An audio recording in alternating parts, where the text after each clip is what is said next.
This is Tag and Topic Tuesdays. Today is going to be a topic, and it's going to be a viewer request. So aseventyeight actually asked on Instagram if I could do a video on my relationship with food. Let's go back to the beginning. Growing up, I had a really good example. My mom tried to give us nutritious, well-rounded meals. We basically almost never had sugar. Honestly, we rarely had meat.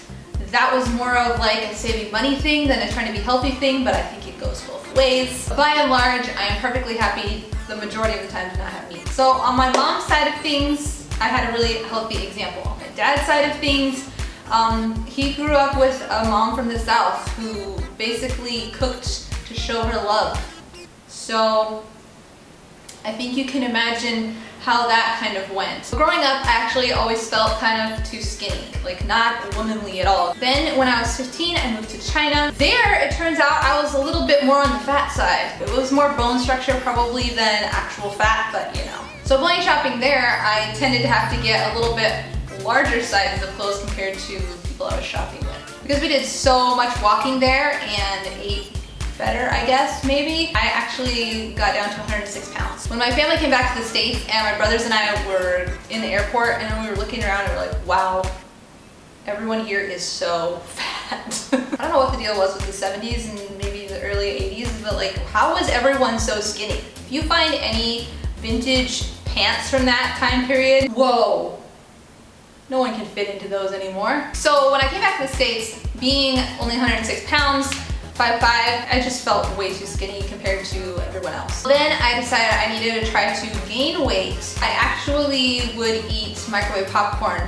at night. Brilliant plan, right? I think I kind of wrecked my metabolism and everything else. And from then on, I had no trouble gaining weight at all. About a year and a half later, I went to college, and while there, I partook of all the sweets and things that I did not get while I was growing up. And I wasn't completely irresponsible about it, but I did gain the freshman 10. It wasn't the freshman 15, I think it was only 10, but it was enough. And when I went home and saw pictures of myself, I was like, it's time to do something about this. So I started running like maybe 1/8 of a mile a day and eating less. And I lost that, no problem. Really didn't take hardly any time. My ideal weight is about 120. That's where I feel the best, where I feel the most me. When I got married, that's what I was at. So I always say my wedding weight, that's the weight that I like to be at. Having kids, I gained 40, 45 pounds with each of them. And then with both of them, I hung on to a good 10-ish pounds, maybe a little more, for an extended period. I actually nursed my daughter for 23 months. And then I said, this is enough. She's not weaning herself. I'm gonna wean her because I need my body back. So then my husband and I went on a quick diet together, and I lost 10 pounds in a month, which felt awesome, except then I started having a bit of an issue.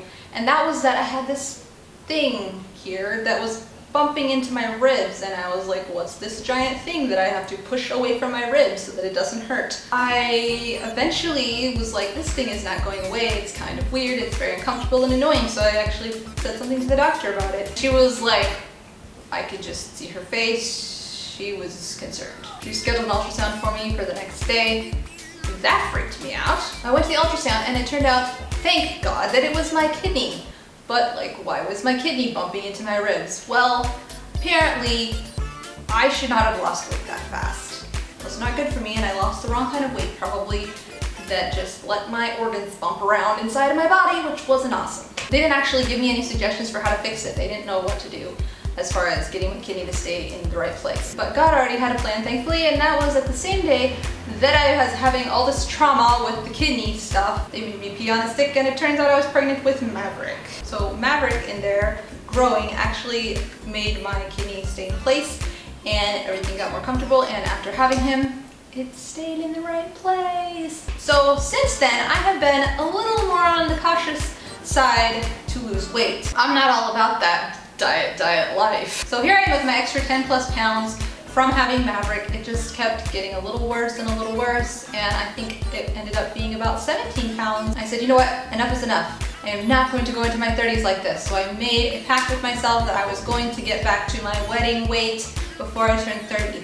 I just made it. I was really proud of myself. And then I slowly started to gain it back because I didn't I cared, but like, I like eating. I really like eating. Something that's been the most difficult for me, I had no problem with food whatsoever before getting married. I don't like to put the blame on David, but he likes to make me eat. He likes people to eat with him when he's eating. It's more fun for him.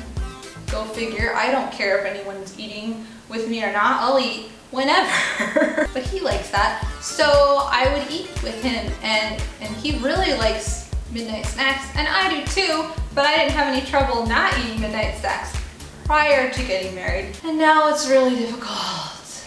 It's like one of the most fun things in parents' lives is to be able to eat after their kids go to bed, right? Right now, I definitely have about 10 pounds that I would like to lose. To be quite honest, I have not stepped on the scale in months because I'm a little nervous to do that based on how my clothes have been fitting. And we actually live with people in kind of communal living type of situation about half of the year. So that can make it a little bit more complicated too in just trying to sort out the whole menu planning, diet type of stuff. Generally speaking, I really don't do much menu planning. We have kind of some of our basic things that we like to rotate through, and so that just makes it really easy for groceries and that kind of stuff that we just buy the same basic stuff. However, I am planning later this year to get a little more serious with that and make it a little even more simple, but more simple to be more healthy. So that's something I'm going to be exploring in more videos and on the blog. If there's anything that you guys would particularly like to know or see coming up, please let us know in the comments below.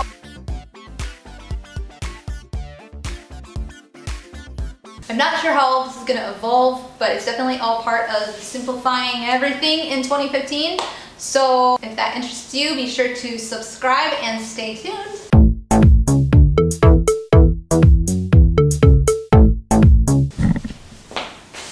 Testing 1, 2, 3. Hello, is this working? I love food. I enjoy cooking. I do not use recipes. I hate recipes. I hate measuring. Blech. A lot of issues, really, honestly.